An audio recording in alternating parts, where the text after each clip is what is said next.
गणनायकाय गणदैवताय गणाध्यक्षाय धीमहि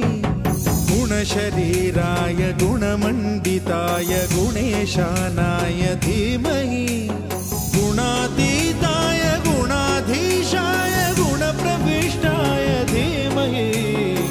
एकदन्ताय वक्रतुण्डाय गौरीतनयाय धीमहि गजेशानाय भालचन्द्राय श्रीगणेशाय धीमहि